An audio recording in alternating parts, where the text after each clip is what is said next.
Yo les gars, bienvenue pour une nouvelle vidéo. Alors récemment il y a eu une grosse explosion, une grosse théorie autour du DLC 3 de Black Ops 4 et de la map Zombie.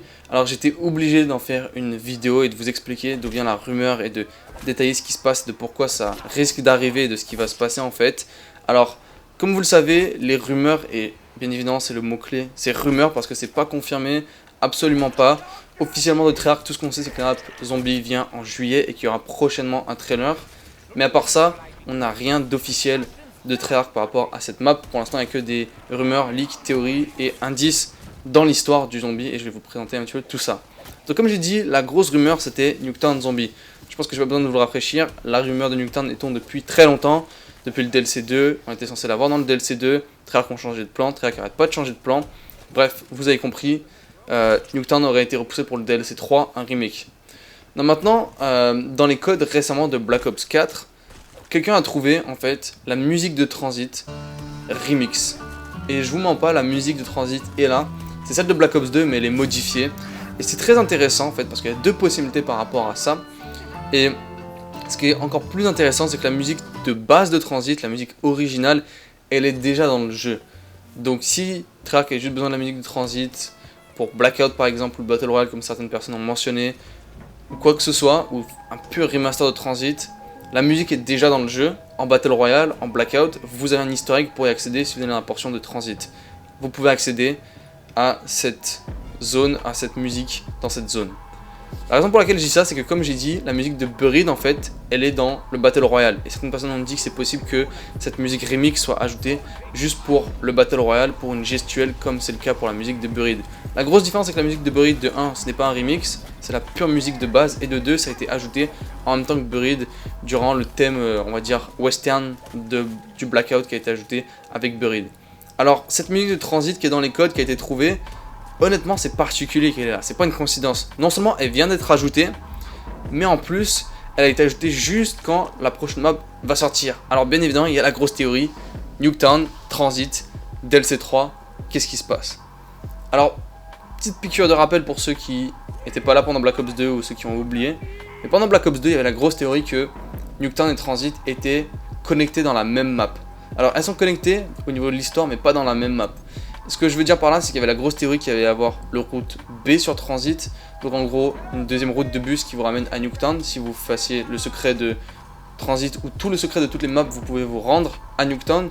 Malheureusement, cette théorie est fausse, ça n'a jamais existé. Mais les deux maps sont bien connectées par deux moyens dans Black Ops 2. Et elles sont également connectées dans Black Ops 4. D'où l'intérêt justement de cette grosse théorie qui n'est pas juste par rapport au leak audio, mais également par rapport à l'histoire.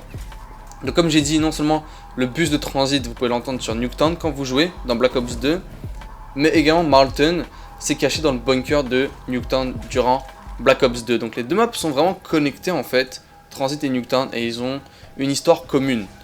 Donc les connecter dans une map, dans une forme de remix, qui est la théorie actuelle, ça serait assez logique, et je pense que ça ferait plaisir à beaucoup d'anciens fans de Black Ops 2. Ça serait du fanservice totalement même. Alors au niveau de l'histoire, où est-ce que les deux maps se connectent, et c'est là que c'est très intéressant, il y en a plusieurs des connexions, il y en a énormément. Alors pour commencer, si vous allez dans Classified déjà, vous pouvez trouver des schémas et des plans concernant Nuketown tout simplement. Alors vous allez en avoir un premier en fait avec la fameuse perceuse de Nuketown. On n'a pas vraiment de détails sur pourquoi cette perceuse est à Nuketown. Bah, en fait on en a eu récemment, mais on est toujours un petit peu dans le mystère par rapport à cette perceuse, elle est là. Il y a aussi le bunker de Nuketown qui est là, à classifier dans le schéma bleu. Et puis vous pouvez également trouver, et surtout ce qui est très intéressant, je pense la clé éventuelle pour le DLC 3, Ted. Ted c'est le conducteur de bus de Transit. Vous pouvez l'applaudir parce qu'il conduit le bus sans main, sans bras, c'est un miracle. Mais il est donc classifié et il y a un plan en fait qui montre qu'en fait il était censé avoir des bras ce personnage, qu'il devait avoir de la peau et qui devait notamment en fait agir différemment. Parce que si vous avez joué à Transit, vous savez tous, le mec vous a dégagé à chaque fois que vous lui mettez des coups de couteau, il vous sortez du bus et vous ne pouviez plus rentrer. Et donc il n'était pas censé être programmé comme ça et puis il y a eu des problèmes. Très intéressant comme connexion entre les deux, mais à d'autres connexions ça s'arrête pas là. Donc déjà peut-être une nouvelle fois ce conducteur, si vous jouez à Black Ops 2, il n'arrête pas de donner des destinations où est-ce qu'il a été programmé à se rendre. Des fois il dit Hawaï, des fois il dit le mont Rushmore. Et le mont Rushmore c'est, vous le connaissez tous, aux États-Unis, le mont avec la tête des présidents dans la pierre en fait. Et c'est très populaire aux États-Unis Le truc c'est que en fait ce Mont Rushmore a été récemment trouvé dans l'histoire du zombie. Tout récemment, donc classifié une nouvelle fois. C'est la deuxième fois du zombie que ça a été évoqué. Il y a des bases militaires, des zones secrètes dans le Mont Rushmore dans l'histoire du zombie. Et on trouve ça dans le Classified, il y a des documents secrets qui parlent du Mont Rushmore et comme quoi justement il y a des zones pour travailler là-bas, faire des découvertes avec des endroits secrets justement dans la pierre, etc. Et la première fois que ça a été évoqué, comme par hasard ça a été évoqué justement par Ted, qui est le robot de Transit, de Transbit, qui a évoqué pour la première fois justement le Mont Rushmore. Et la deuxième fois que c'est évoqué, c'est dans Classified, qui est la plus récente map qu'on a eue dans l'histoire du zombie. Est-ce que vous voyez la connexion, où est-ce qu'elle est? La connexion continue jusque justement parce qu'on a eu la perceuse de Nuketown qui est dans Classified. Et cette perceuse là, on l'a compris en fait, grâce à un code secret du DLC 3 de Black Ops 3 Gorod Krovi, que elle est ce qui alimente les personnages de Blood of the Dead dans le frigo. Dans Blood of the Dead, on a les personnages de Transbit qui sont là. Et clairement, c'est pas la fin pour eux, on a besoin d'eux. D'où la grosse théorie d'aller à Nuketown pour désactiver ou activer ou faire un truc avec la perceuse pour libérer ces personnages. Et on a avoir besoin d'eux pour la map ultime et la grosse fin.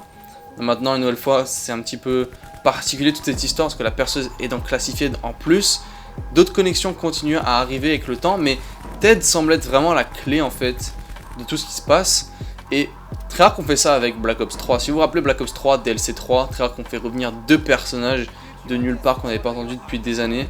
Notamment justement Sophia, qui est la femme de Maxis. Et ils ont fait revenir aussi McCain, qui était un personnage de World at War. Donc ils ont fait revenir deux personnages de nulle part en fait, juste pour expliquer un petit peu plus les détails de ces personnages et entrer plus en détail dans ce qu'ils ont fait et pourquoi ils sont importants dans le mode zombie, ainsi de suite. Alors, c'est pas quelque chose qui est stupide de penser que Treyarch pourrait faire exactement la même chose et que Ted est la clé de toute cette histoire entre Nuketown, Transit et également Classified.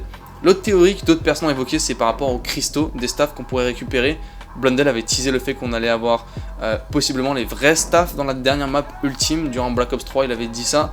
Et des gens ont dit que c'est possible qu'on soit justement à Classified, qu'on ait pris la pierre de glace, qu'à Blood on ait pris la pierre de feu, et finalement que Revelations on ait la pierre violette, et qu'il ne manque plus qu'une pierre qu'on peut aller chercher visiblement à Nuketown ou au DLC 3 pour préparer le DLC 4. Et honnêtement c'est une théorie qui a énormément de sens, qui est très possible, mais moi je trouverais ça beaucoup trop répétitif par rapport à ce que Treyarch ont déjà fait dans Black Ops 2 avec les tours et dans Black Ops 3 avec les verres.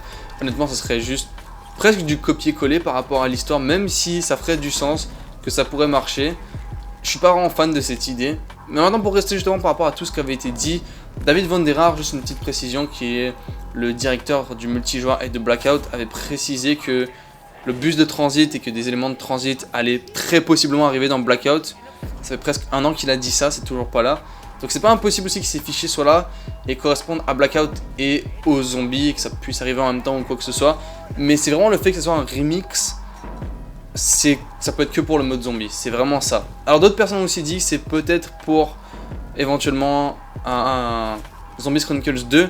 Les Chronicles 2 c'est beaucoup trop loin pour déjà voir ça. Et très rare que j'ai de la difficulté à imaginer qu'ils sont déjà en train de planifier Zombies Chronicles 2 à ce moment de l'année alors que c'est censé être dans plusieurs mois et qu'ils ont en plus Black Ops 5 en développement, donc on n'est plus trop sûr de ce qui se passe par rapport à Chronicles 2 et si ça va même arriver ou quoi que ce soit.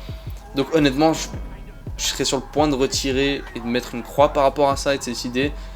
Mais justement comme j'ai dit par rapport au DLC 3 ça fait énormément de sens et très rare ont connecté les deux histoires parfaitement. Donc maintenant il y a une autre grosse chose qui a été rajoutée en plus, en fait qui est là depuis longtemps dans le jeu mais qui buguait à la sortie donc peu de gens sont au courant.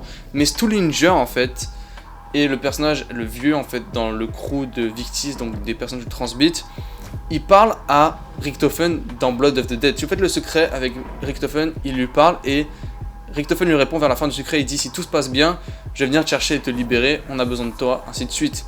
Donc maintenant ça je vous en ai déjà parlé, comme quoi ils vont justement rechercher Victis, sauf que l'autre chose c'est que, et c'est quelque chose que j'ai récemment appris parce que ça m'est jamais arrivé, mais si vous jouez à Classified et que vous jouez normalement avec Richtofen, le vieux Ultimis, une nouvelle fois ce personnage Stuhlinger va le contacter, une nouvelle fois à partir de Blood of the Dead, parce que Blood of the Dead est après Classified, et il lui dit justement de mettre le plan en marche parce qu'il ne veut pas rester coincé dans Blood of the Dead pour toujours, il est coincé dans Blood, dans le frigo pour toujours, et il a besoin d'autres personnes qui se passe quelque chose. Donc Treyarch n'arrête pas de nous rappeler justement la connexion avec Victis. Donc honnêtement que le DLC 3, justement, la clé soit Ted et Stuhlinger, c'est une très grosse possibilité. J'ai vu des gens évoquer aussi la MPD, parce qu'il y a une deuxième MPD qui a été trouvée dans Classified, et c'est un plan, ça dit que c'est proche de Groom Lake, et justement Nuketown et Transit sont pas trop loin de Groom Lake, qui est la zone 51, Moon et le Pack-a-Punch avec Classified. Donc ça, une fois, certaines personnes disent qu'il peut y avoir une deuxième MPD pour le DLC 3, et ça part dans des longues théories. Mais donnez-moi votre avis par rapport à ça. Une autre fois, comme j'ai dit, c'est des rumeurs. Est-ce que ça vous ferait plaisir de revoir ces deux maps? Et les connexions sont très nombreuses, donc c'est pas vraiment impossible que ça arrive. Et comme j'ai dit, l'écran de chargement de Nuketown Remake qui a été montré, dévoilé par Treyarch depuis un petit moment, honnêtement ne fait que pointer vers Nuketown. Alors on a autant de théories, de devinettes. Vous en pensez quoi? Vous pensez quoi que Treyarch finalement mixe les deux maps, Transit, Nuketown, pour faire une même map? Vous savez tout ce que je déteste Transit et que je suis vraiment pas fan de Nuketown, donc c'est une bonne idée.